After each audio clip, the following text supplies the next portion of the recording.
Today discussing topic is functions. Weightage is 3 marks for C16, C20, C23 regulations.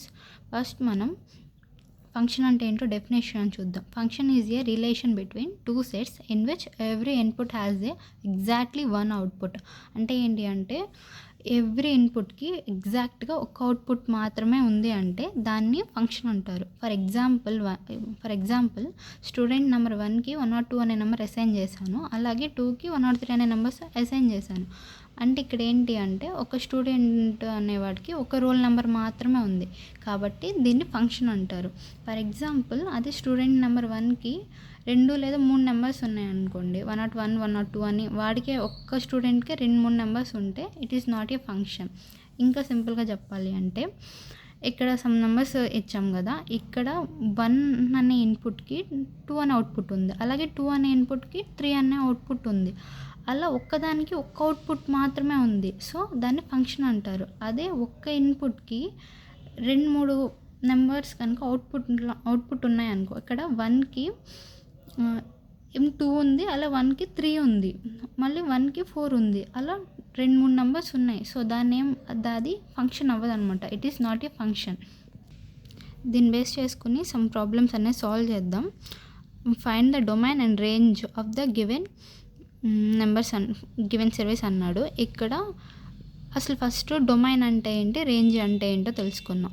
ఇక్కడ 2,3 అని ఇచ్చాడు కదా, 2,3 అని ఇస్తే ఫస్ట్ ఉండేదాన్ని డొమైన్ అంటారు, సెకండ్ ఉండేదాన్ని ఫస్ట్ ఉండే టర్మ్ ఏదైతే ఉందో 2 అని ఉంది ఇక్కడ, దాన్ని డొమైన్ అంటారు. సెకండ్ ఉంది కదా, సెకండ్ టర్మ్ ఏముంది, 1 ఉంది, 1ని ఏమంటారు అంటే కోడొమైన్ అంటాడు. ఓకేనా, అర్థమవుతుంది కదా. ఇలా ఇక్కడ కోడొమైన్ అంటారు. అసలు కోడొమైనే లేదు, కోడొమైన్ గురించి ఎందుకు చెప్తున్నారు అంటే ఫస్ట్ ఉండే నెంబర్స్ ఏవైతే ఉన్నాయో 2, 5, 8, 11 ఇవన్నీ ఏంటి అంటే డొమైన్ అన్నమాట. డొమైన్ ఈక్వల్ టు ఫస్ట్ ఏవైతే ఉన్నాయో 2, 5, 8, 11, 14, 17 ఈ ఎలిమెంట్స్ అన్నీ డొమైన్. రేంజ్ అంటే ఏంటి అంటే ఈ కోడొమైన్స్ ఏవైతే ఉన్నాయో ఆ కోడొమైన్స్ని ఒక సెట్లా రాస్తే దాన్నే రేంజ్ అంటారు. ఇక్కడ ఏమున్నాయి, అన్ని వన్సే ఉన్నాయి. సో కోడొమైన్ ఏంటి, రిపీటెడ్ టర్మ్స్ రాయకూడదు అనమాట. 1 అనేది ప్రతిసారి రిపీట్ అయింది కాబట్టి 1 అని ఒక టర్మ్ రాసుకున్నాం. రేంజ్ ఏంటి అంటే 1. ఓకే, అర్థమైంది అనుకుంటున్నా. Next problem, evaluate the function f of x equal to 2x + 3 అన్నాడు. Find f of 1 and f of 3 అన్నాడు. ఫస్ట్ మనం ఇచ్చిన ఫంక్షన్ ఏదైతే ఉందో ఆ ఫంక్షన్ రాసుకోవాలి.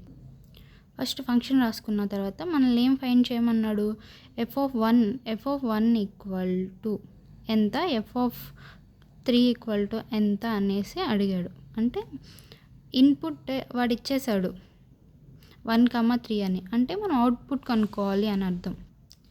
ఇక్కడ f of x equal to 2x + 3 అని ఇచ్చాడు, f of 1 కనుక్కోమన్నాడు, అంటే x ప్లేస్లో 1 సబ్స్టిట్యూట్ చేసుకోవాలి అని అర్థం.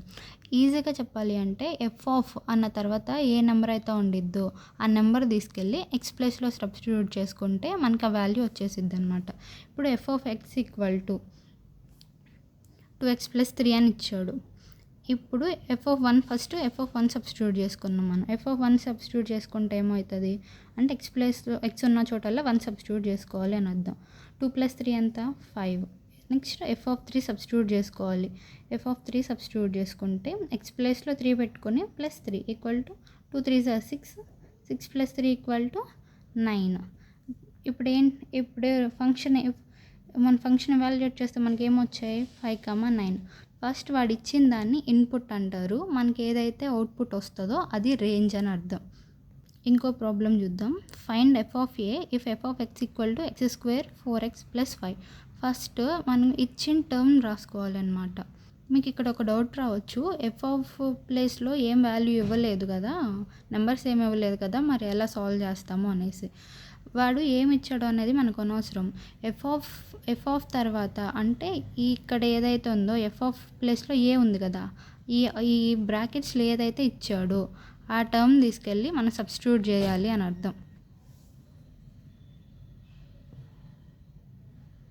F of A equal to అంటే ఎక్స్ ఉన్న చోటల్లా ఏ పెట్టుకోవాలి అని అర్థం. 4a + 5 అంతే సొల్యూషన్. ఇలా ఈజీగా ఇస్తాడు కొన్ని సెట్స్లో. ఇది ఇంకో model problem. A equal to 1, 2, 3 అని ఇచ్చాడు. ఫంక్షన్ ఏమి ఇచ్చాడు అంటే f(x) = x² అనే ఫంక్షన్. ఫస్ట్ మనం ఇచ్చిన ఫంక్షన్ రాసుకున్నాం. క్వశ్చన్లో ఏమన్నాడు, ఫైండ్ ద రేంజ్ అన్నాడు. రేంజ్ అంటే ఏంటి, అవుట్పుట్. మనకు ఆల్రెడీ ఇన్పుట్ ఇచ్చేసాడు a = 1, 2, 3 అని. ఇచ్చిన నెంబర్స్ ఏవైతే ఉన్నాయో అవి ఒకదాని తర్వాత ఒకటి ఎక్స్ ప్లేస్లో సబ్స్టిట్యూట్ చేసుకొని రేంజ్ అనేది ఫైండ్ అవుట్ చేయాలన్నమాట. ఫస్ట్ మనకి f(x) ప్లేస్లో నేను 1 సబ్స్టిట్యూట్ చేసుకున్నాను. అంటే 1² అవుతుంది. వాల్యూ ఎంత, 1. ఇప్పుడు f(x) ప్లేస్లో 2 సబ్స్టిట్యూట్ చేసుకుంటున్నాం. 2² = 4. నెక్స్ట్ f(3) ప్లేస్లో 3² సబ్స్టిట్యూట్ చేసుకుంటున్నాం. Value is 9. సో రేంజ్ ఏంటి, రేంజ్ ఈక్వల్ టు మనకేమేమి వచ్చాయి, 1, 4, 9 అనేది రేంజ్ వచ్చిందనమాట. Okay, this is the range.